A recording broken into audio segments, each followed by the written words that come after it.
Hi, yes, hello. Let's make a beignet hamantash. I have some vegan sourdough beignet dough that I've been recipe testing, and I also have some homemade marmalade made with citrus from my grandparents' garden.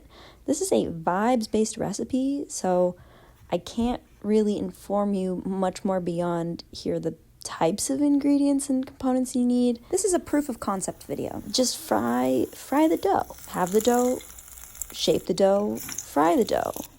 And the most important step is going to come next. It involves copious amounts of powdered sugar. I did overcook that there. I cooked it in the derogatory sense, but it still tastes fine. It still tastes fine. She's going to look a bit oily because I didn't drain the oil. That's fine.